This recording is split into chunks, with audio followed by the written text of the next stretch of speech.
When my wife told me she wished she'd married her ex instead of me, I stayed calm. I didn't yell. I didn't beg. I just smiled and said okay. What she didn't know was that her perfect ex wasn't who she thought he was, and I had proof that would destroy everything. If you've ever felt undervalued in a relationship, hit that subscribe button, because this story takes a turn nobody saw coming. I still remember the exact moment my marriage died. Not when she said the words, but the look in her eyes right before, like she'd been holding this truth inside for so long that it had turned toxic, and she finally had to spit it out just to breathe again. My name is Austin Merrick. I'm 34. I work as a software engineer, and up until 7 months ago, I thought I had a pretty good life. A wife I loved. A comfortable home. The kind of stable, quiet happiness that doesn't make for interesting stories but makes for a good life. Or so I thought. Turns out I was living in a comfortable lie, and my wife Vanessa was suffocating under the weight of it. We'd been married for 7 years. 7 years of inside jokes and Sunday morning coffee and planning vacations we could actually afford. But somewhere along the way, and I still can't pinpoint exactly when, she started looking at me differently, like I was furniture she'd grown tired of. Like I was a placeholder for the life she actually wanted. I tried to fix it. God, I tried. I planned this elaborate anniversary dinner at Marcello's. It's this upscale Italian place downtown that we'd always talked about going to but never did because it was expensive. I made reservations 2 months in advance. I bought her favorite flowers peonies, the pink ones. I wore the shirt she always said made my eyes look nice. I thought maybe if I reminded her of why she fell in love with me in the first place, we could find our way back. She showed up 30 minutes late. I watched her walk through that restaurant, and she barely looked at me. She was on her phone, texting someone, smiling at her screen in a way she hadn't smiled at me in months. When she finally sat down, she ordered a salad she didn't eat and wine she didn't drink. She was there, but she wasn't present. And I felt this crushing weight in my chest, this knowing that whatever I'd planned, whatever I'd hoped for it, wasn't going to be enough. I tried anyway. I'm a fixer by nature. I started talking about our wedding day. Remember that thunderstorm that came out of nowhere? Remember how your heel broke and you walked down the aisle barefoot? Remember how we laughed so hard we cried during our vows? I was trying to rebuild our foundation with memories. But she just stared at her plate like I was boring her with someone else's story. And then she snapped. Stop it, Austin. Just stop pretending this works. The couple at the table next to us glanced over. I felt my face flush hot with embarrassment, but I kept my voice low. Pretending what works? Our marriage? Vanessa, I'm trying here. That's the problem. She cut me off, and her voice had this edge to it. This sharpness I'd never heard before. You're always trying. You're always so ... safe. So predictable. So boring. That word landed like a punch. Boring. 7 years of loyalty. Showing up every single day, of being faithful and present and reliable, and I was boring. But she wasn't done. I should have married Todd. She said it quietly, but it might as well have been a scream. Todd Brenner. My ex from college. He's successful now. He's ambitious. He takes risks. He's exciting. He's everything you're not, Austin. I sat there, frozen, while she pulled out her phone and showed me his Instagram. Pictures of luxury cars and penthouse views and expensive watches. Her eyes were shining when she looked at those photos, shining in a way they hadn't shined, looking at me in months. I settled, she said finally, putting her phone away. I chose stability over passion. I chose safe over exciting. And now I'm trapped in this boring, predictable life with a boring, predictable man. Other diners were definitely staring now. The waiter had stopped approaching our table. And I just sat there, my anniversary dinner getting cold, watching the woman I loved tell me I was her biggest regret.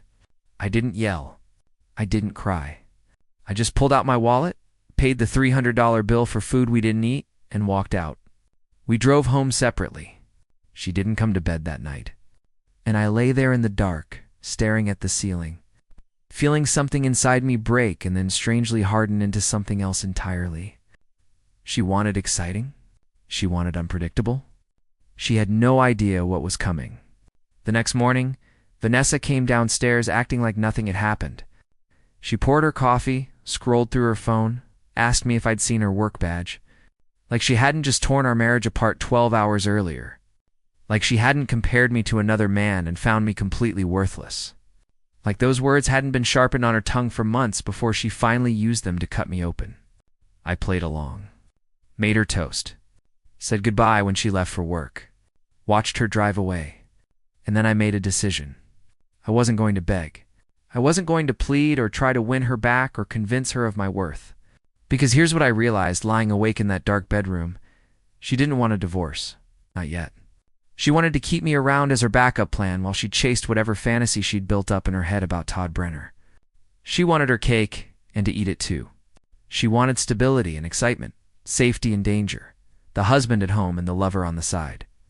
And I decided right then I wasn't going to be anyone's second choice. Not anymore, but I also wasn't stupid. If she wanted out, there was a right way and a wrong way to handle this.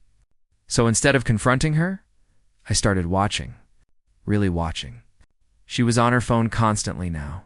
Texting during dinner, smiling at her screen, taking calls in the other room.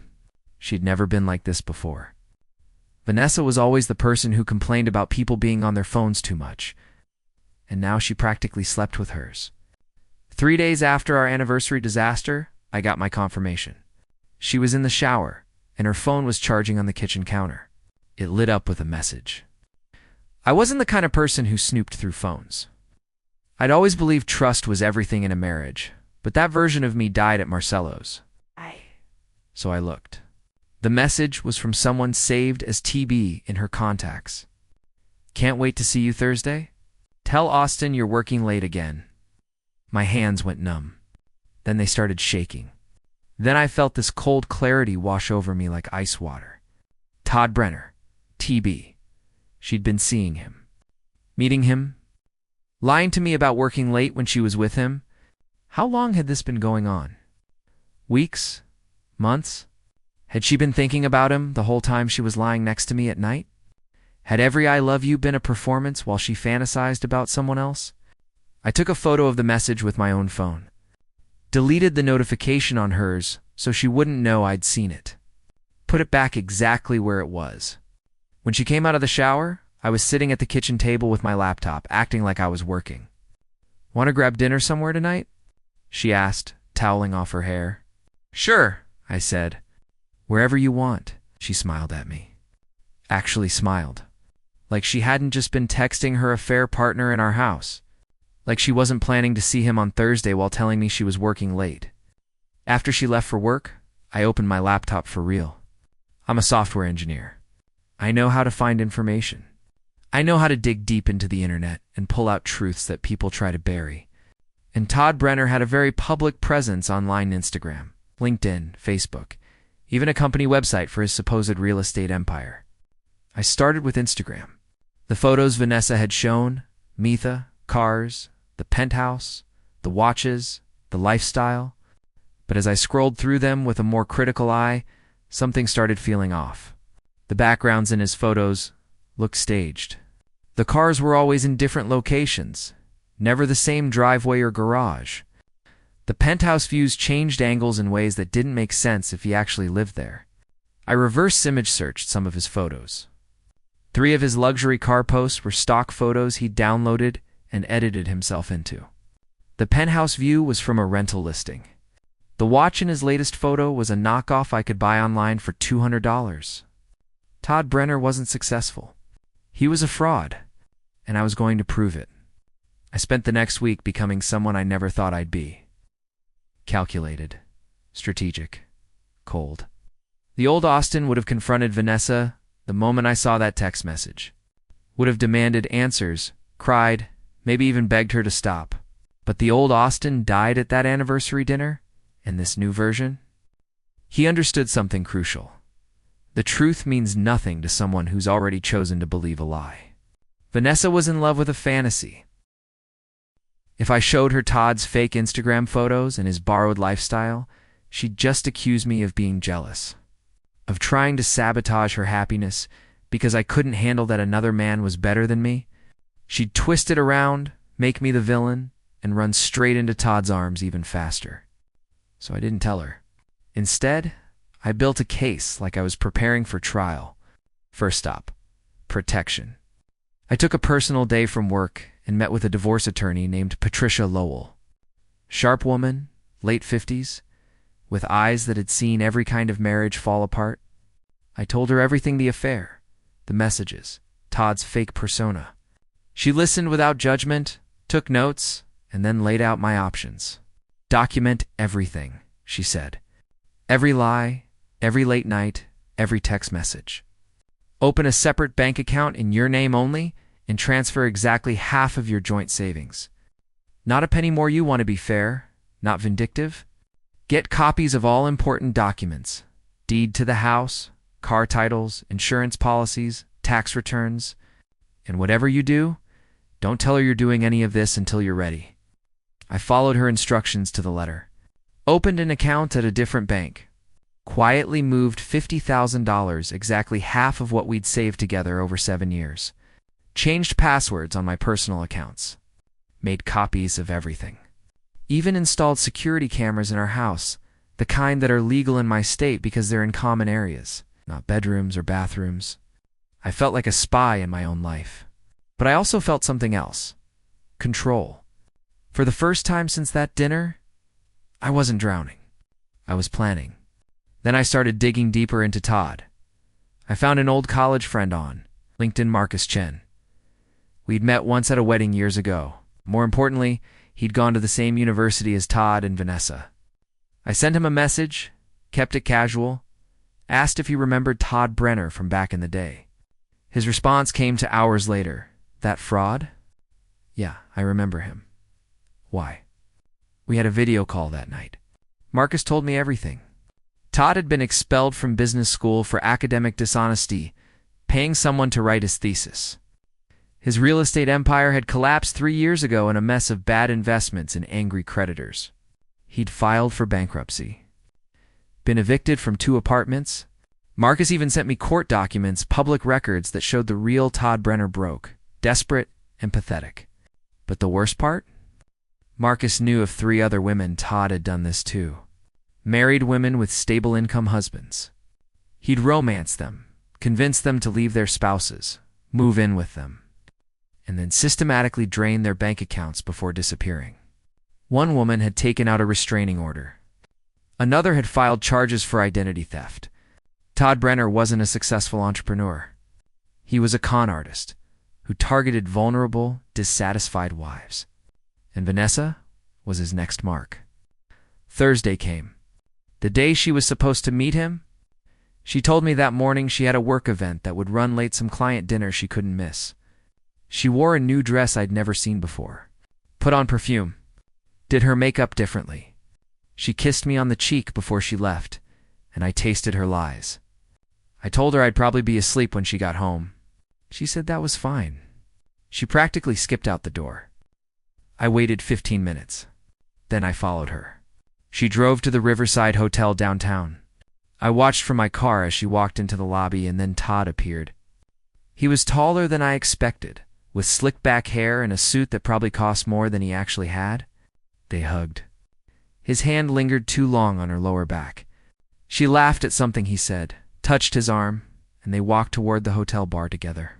I took photos, time-stamped, dated, proof, but I didn't confront them. Not yet. Because I was building something bigger than just evidence of an affair. I was building Todd's complete destruction. And Vanessa was going to have a front row seat.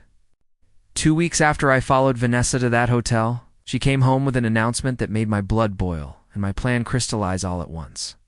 I want you to meet someone, she said, standing in our kitchen like she was doing me a favor. A friend from college? Todd Brenner. He's in town, and I thought maybe we could have him over for dinner. You could learn something from him, Austin. About ambition. About taking risks. She actually said that. Wanted me to sit across from the man she was cheating with and learn from him. The audacity was almost impressive. Sure, I said calmly. When? Her eyes widened slightly. She'd expected me to refuse, to get angry. But I just smiled and asked when. Saturday night? I'll cook. Perfect. The moment she left the room, I made 3 phone calls. First, to my attorney, gave her the heads up that this was happening. Second, to Detective Raymond Holt, an old family friend who worked in fraud investigation. I'd already filled him in on Todd's history, and Ray had been quietly looking into his recent activities. Turns out, Todd had several active credit card fraud complaints following him around. Third call was the most satisfying. I contacted 2 of Todd's previous victims through the court records Marcus had sent me. Both women agreed to provide written statements about what he'd done to them. I had everything printed, organized in a folder, ready to go. Saturday arrived. Vanessa spent all day cooking her famous lasagna. It's the one she used to make for special occasions back when I was worth the effort. She cleaned the house, put on a dress, did her hair. She was nervous and excited, like a teenager introducing her parents to her boyfriend.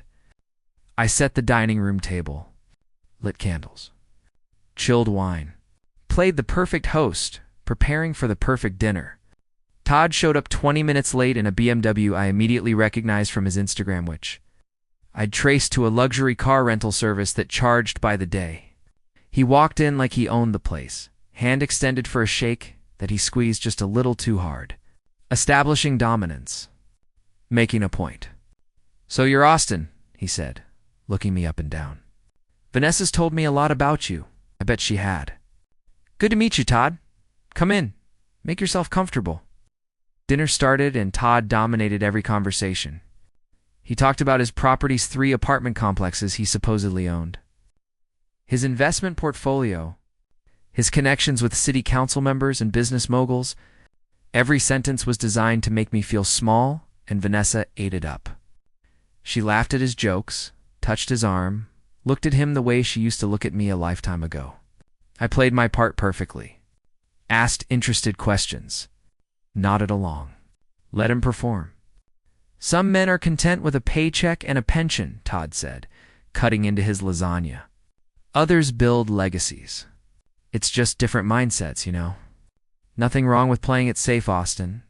Somebody's got to." Vanessa actually giggled. Giggled at her lover, insulting her husband at her husband's table. "Speaking of college," I said casually, "didn't you study business at State University?" I heard that program was really competitive. Todd's fork paused halfway to his mouth. Just for a second. Then that practiced smile returned. "Yeah, well, the real education came after. Built everything from the ground up, from nothing," Vanessa added, beaming at him. "Completely self-made." "That's impressive," I said, standing up. "Actually, that reminds me I have something in the other room. Be right back." I walked to the kitchen, grabbed the folder I'd prepared, and sent a text message to Detective Holt. "Come now," when I returned to the dining room. I placed the folder on the table between the wine glasses and the bread basket. Before dessert, I said, my voice still perfectly calm, "I thought we could play a game. It's called 2 Truths and a Lie. Todd, you seem like you'd be good at this." The doorbell rang. "Oh, that must be our other guest," I said. "Vanessa, you remember Detective Holt? He's been a family friend for years." I watched the color drain from Todd's face as Ray walked into the dining room. Badge on his belt, eyes locked on Todd like a predator spotting prey. "Evening, folks," Ray said. "Sorry to interrupt dinner. Austin invited me to join. Hope that's all right." Todd's jaw clenched. Vanessa looked confused, glancing between Ray, me, and Todd. "Actually, Ray," I said, opening the folder, "I thought tonight would be a good opportunity to discuss that fraud investigation you mentioned. The one involving identity theft and credit card scams targeting married women." I pulled out the first document, Todd's bankruptcy filing, and slid it across the table to Vanessa. "Let's start with the truth about Todd's real estate empire." The folder hit the table with a soft thud that somehow felt louder than a gunshot. Vanessa stared at the bankruptcy documents like they were written in a foreign language, her face cycling through confusion, disbelief, and then something that looked like panic. "What is this?" she whispered, picking up the paper with shaking hands. "Austin, what are you doing?" "Showing you the truth," I said. I pulled out the next document, Todd's eviction notices. Then the court records from his expulsion. Then the restraining orders from 2 different women. Then printed screenshots of his rental car agreements, his fake watch purchase, the stock photos he'd stolen for Instagram. Each piece of paper landed on that table like a nail in a coffin. "This is insane," Todd said, standing up abruptly. His chair scraped against the floor. "Vanessa, this is clearly fabricated. He's jealous. He's trying to sabotage." "Sit down, Mr. Brenner," Detective Holt said quietly. It wasn't a request. Todd sat. Vanessa was speed reading through the documents now, her eyes getting wider with each page. No, this can't be right. "Todd, tell him this is wrong. Tell him about your properties, your business." "I have 3 properties listed under his name in the county records," I said, pulling out another sheet. "Want to guess what they are?" "The studio apartment he actually lives in 800 square feet in the cheapest part of town, and 2 storage units where he keeps the props for his Instagram photos." I showed her the photos I'd taken myself 2 days ago. Todd's real apartment, cramped, dirty dishes in the sink, furniture that looked like it came from a thrift store.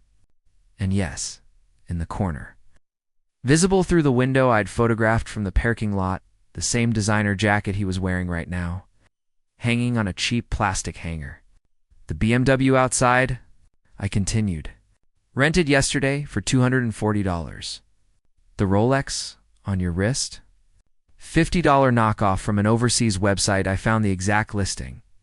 The penthouse views on your Instagram, stolen from real estate listings. You're not a successful entrepreneur, Todd. You're a con artist who targets unhappy married women, and Vanessa was just your latest mark." "Mark." Vanessa's voice cracked. She turned to Todd, and I saw at that moment when the fantasy shattered. "Todd, say something. Tell them they're wrong." Todd looked at her, really looked at her, and then his mask dropped completely. "Jesus Christ, Vanessa. You really believed all that?"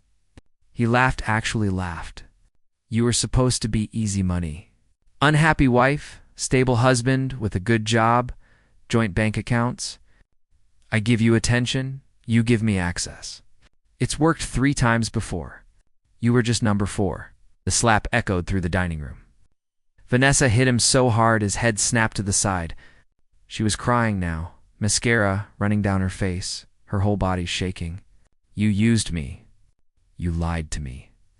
"You know," I said, and my voice cut through her tears like ice. "He lied to you, but you lied to me. You cheated on me. You threw away 7 years of marriage for an Instagram account and some pretty lies. You told me I was boring, that you settled, that you regretted choosing me. So let me be very clear, Vanessa. I didn't do this to win you back. I did this to protect myself from you." I pulled the final document from the folder. Divorce papers. Already filled out, already signed by me, just waiting for her signature. "Mr. Brenner," Detective Holt said, standing up, "I'm going to need you to come with me.